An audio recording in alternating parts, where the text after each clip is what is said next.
Tariff hike, electricity workers threaten to withdraw services, say increment will further add to economic hardship, call for Nigerian support. Now, will Nigerians support them? Because they are actually fighting for Nigerians.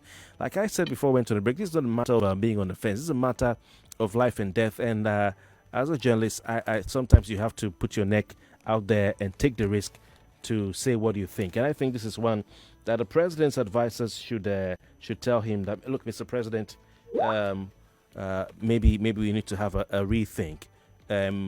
All right, about this policy. I know the president means well for Nigeria. That one I don't have that in doubt. I know the president means well for Nigeria. Don't ask me how I know. Just take it like that. I know the president means well for Nigeria. He wants to see things work as quickly as possible. He knows he doesn't have too much time, because 8 years or 4 years can go very quickly, and he wants to make an impact. Like he said, you hit the ground running.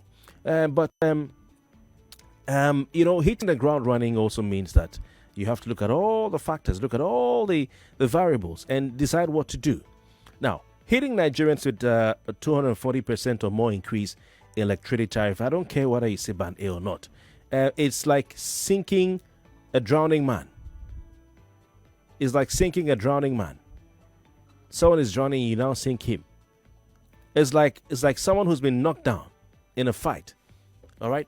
Anthony Joshua versus Tyson Fury. Yeah? And then Joshua knocks Fury down. And then while Fury is down, when the referee is counting to see if he can stand up, Joshua goes and pushes the referee aside and continues to pound Fury. That's what this policy means. Nigerians have been knocked down and are trying to recover. The referee is counting down and trying to find out if we can stand on our feet again. And then the person who knocked Nigerians down is now saying, referee, step aside. I'm going to keep hitting Nigerians. That's what this policy means. Like I said, the president probably has advisors who will say, okay, let's look at the numbers, let's look at the figures. And these guys are smart. They know what they're doing. But just maybe, this one you have to allow it. Wait for a while. You have to allow it wait for a while. All right? Now, I don't know about the numbers they have. I don't know about what they've looked at, the variables and everything. But what I know is that Nigerians are already going through a tough time with the removal of petrol subsidy. We have the attendant inflation. The attendant inflation has dealt a very big blow to the life of Nigerians, to the pockets of many people. Savings have been wiped off because of the depreciation of the naira.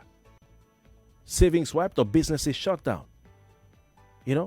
People are finding it hard to buy drugs. I was reading a story, one of the papers yesterday, the parents are even finding it hard to immunize their children because government is not subsidizing any of the immunization, or the vaccines. They have to pay. There's a list, I think it was in the Tribune, I read yesterday, a list of vaccines that parents have to buy in Nigeria. Government is not subsidizing for them, and they have to pay, and parents can't afford. So parents are not vaccinating their children. They are not vaccinating their children because they can't afford it. Okay?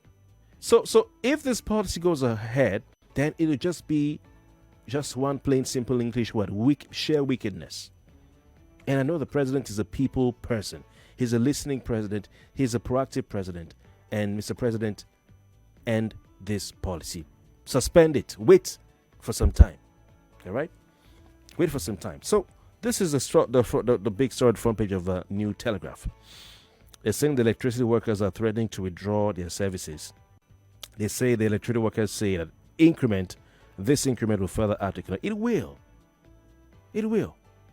That someone has been knocked down, all right, in a fight. Instead of the referee to try and see the person can continue, or they say, okay, technical knockout, let the person go.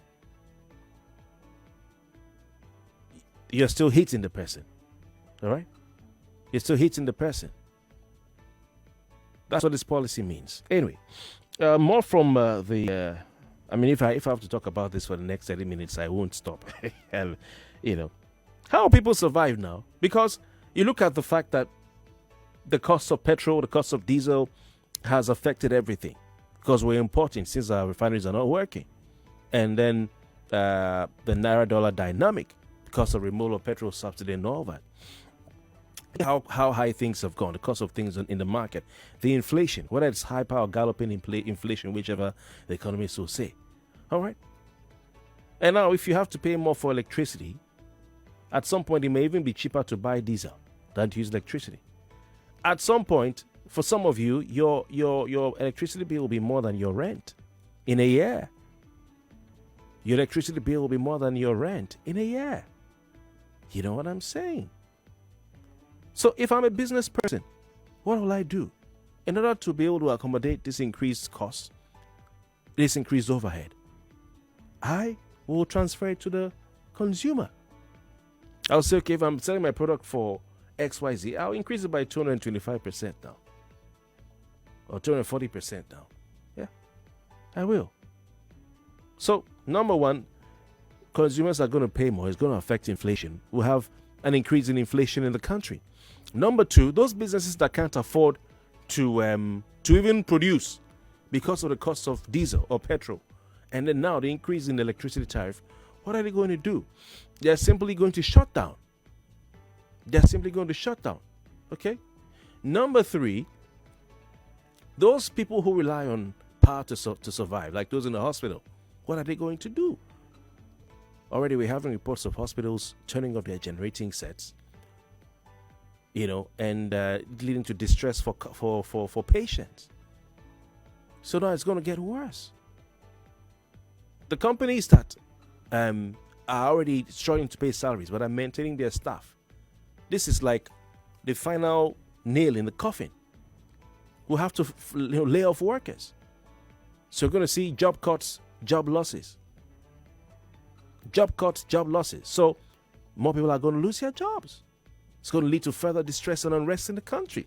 Now, Mr. President, are you sure you want to leave after people have said, okay, let's give the government some time, and the president has said, okay, let's suffer for now? Are you sure you want to leave with a fresh set of demonstrations and protests and unrest in the country? I don't know if Mr. President wants to live with that. A fresh set of protests, fresh set of unrest, fresh set of labor dispute, fresh set of people going on protests in Niger State and all. Is that what the president wants?